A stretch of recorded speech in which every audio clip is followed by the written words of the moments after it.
Hi, orchestra families. This is Mr. Jones. I want to talk to you a little bit about our final project and how to create a virtual orchestra successfully.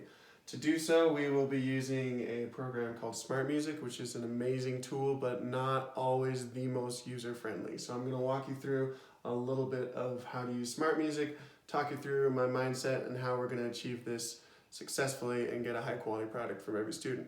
So, my thought is to have every student record themselves playing their part of one of the pieces that we were playing in orchestra before we had to leave school. And we will send that part out to a videographer, and he will put all of the pieces of audio and video together to simulate an orchestra. This is a little bit ambitious to do with middle schoolers, and it's a little bit ambitious to do with a group as sizable as all of our orchestras. You may have seen lots of professional bands doing this, and how they do this from so far apart is they have a backing track. One person provides the backing track, and then everybody else listens to it in their earbuds and plays along with it while, like I said, while listening to that backing track. So I was going to go through and make a backing track for all of our pieces and stuff, but that was just too much work. When I found Smart Music, you can use this program. It has a whole orchestra to be your backing track. You can listen to your part while you play as well. And it gives you a metronome, and it gives you a grade and a score based on how well you do on your performance. So I think through using Smart Music, we actually could make this happen. Otherwise, I think it would be super, super difficult because all of our students would be playing at different tempos. They may be playing notes that are out of tune and may not be able to know it without me in the classroom to be there to help them, without me in the classroom to conduct and keep everybody together. So I'll talk a little bit about how we can, if Smart Music isn't working for you, we can still make it work for your student to be part of this project. And I'm always open with emails and stuff. But let me show you what this looks like just a little bit. So when you go in, all of the pieces are loaded up. Students mostly are already involved in Smart Music, so this should be pretty old news for them. You go to the part that you want to play. I'm going to play violin 2 because we might need a little bit more firepower in the violin 2 section. I'm going to hit open. It's going to load. Doesn't take too long, hopefully. And the piece of music will come up. This is how you can control what you listen to. You can listen to the metronome, your part, or the accompaniment. That means the backing orchestra. It also has you set the tempo. Keep the tempo where it's set. Don't move the tempo with whatever place you're playing. We're going to be using the default tempo. So I'm going to turn the metronome up a little bit. I'm going to turn my part down a little bit. You can see it's kind of low because I don't love the MIDI sound. I'm going to keep the accompaniment at a moderate level. And when I get ready to play, I'm going to hit this red button right there that says record. So I'm going to do that now. And what's going to happen is it's going to say select assessment type. It's going to say use microphone, yes. It's going to tell you to unplug your headphones, but you don't need to do that. You can test your microphone and it'll be okay. Oh wait, hold on. Let me try. I actually do need to plug my headphones in.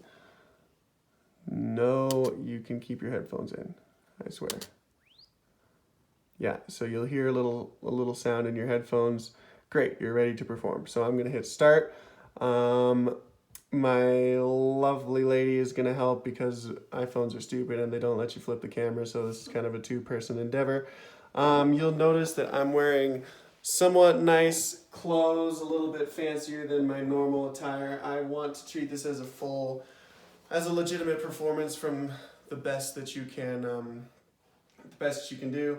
I have this stand here. I was gonna record it from the stand and not need a second person, so you may be able to do that because you won't be doing as much talking as I am.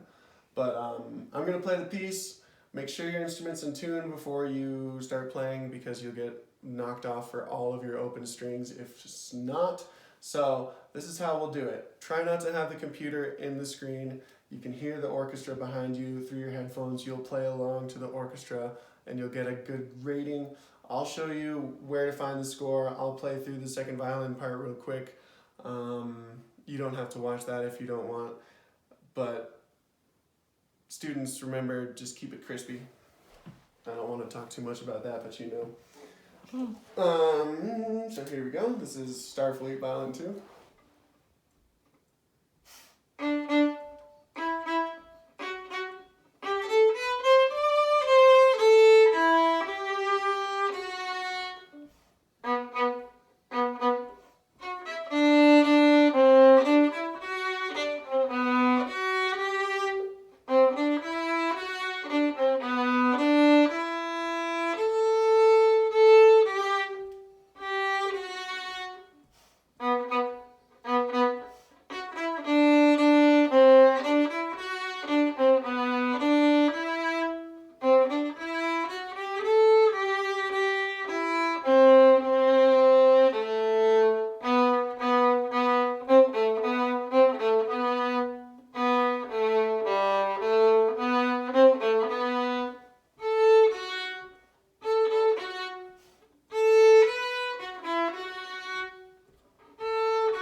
Okay, great. So, one thing to remember, students, this thing scores how you sound, but it doesn't score your visuals.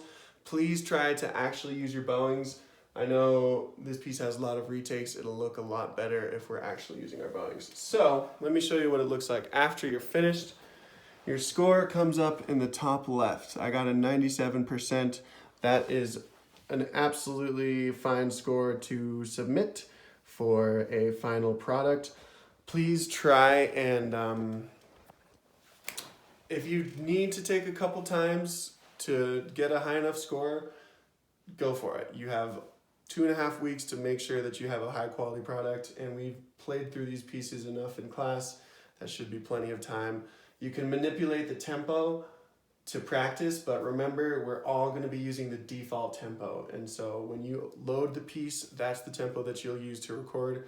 I don't think you're even able to actually record and get a score with a reduced tempo, but if you need to practice, that's fine. You have time to put it together and take multiple takes if you need to get a good score. I would like to have every student above like a 90% to submit a video, just to make sure that it's in tune and consistent.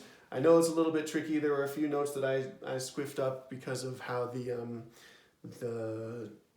the page scrolls, especially with our codas and repeat sections. It's a little bit strange. But like I said, please take the time to take multiple takes if you need. Yeah, we want this to be good, and I think Smart Music will help us get there. Otherwise, it's a pretty daunting task to put together a virtual orchestra with no conductor, no teacher in the room, possibly over 20 middle school students. But if we pull this off, it's going to be really cool. It's going to be a way for us to still have some semblance of a final performance at the end of the year, which is what I want, because us as musicians use our performances as such an incentive to practice and improve. And it's really hard. It's been sad that is taken from us. It's kind of a huge bummer that has been weighing on me heavily. So I'm hoping that we can still salvage something cool for this semester. If you have any questions, let me know as always. And thanks for watching. Hopefully that helped clarify any questions I couldn't have explained in the newsletter. Sweet. Peace, y'all.